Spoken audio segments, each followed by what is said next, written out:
ప్రభువుని గట్టిగా పట్టుకో, విశ్వాసంలో ఎదుగు, భక్తిలో ఆయన్ను మెప్పించడానికి ప్రయత్నం చేయి. అనుదినము దేవుని యొక్క కృపలో వర్ధిల్లగలిగితే గొప్ప కార్యాలు చూస్తావు. మెల్కీసెదెకు అబ్రహాంకి ఇచ్చిన మాట ఇదే. నువ్వు దేవుని ద్వారా దీవించబడుతున్నావు. ఆ దేవుడు ఎలాంటి వాడంటే సృష్టికర్త మరియు సర్వోన్నతుడు. కన్ను మూసుకొని ప్రార్థన చేసుకున్నాను. ప్రేమగల తండ్రి, ఈరోజు మీరు మాకు ఇచ్చిన వాగ్దాన సందేశాన్ని బట్టి నీకు స్తోత్రాలు.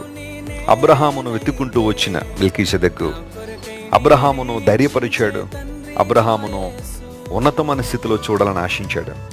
ఆ కారణాన్ని బట్టి నువ్వు ఆశీర్వించబడ్డావు. అబ్రహాము నిన్ను ఆశీర్వించిన దేవుడు ఎలాంటి వాడంటే సృష్టికర్త మరియు సర్వోన్నతుడని. ప్రేమగల తండ్రి, ఈరోజు మా ప్రియులందరినీ నువ్వు లేవనెత్తే దేవుడు నాయన.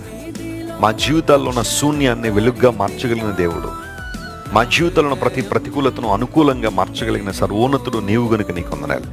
ఈ వాగ్దాన సందేశాన్ని వింటున్న ప్రియులందరినీ దీవించి ఆశీర్వించి బలపరిచి నీ మహిమ కొరకు వాడుకోండి. ఈ రోజంతలో కావాల్సిన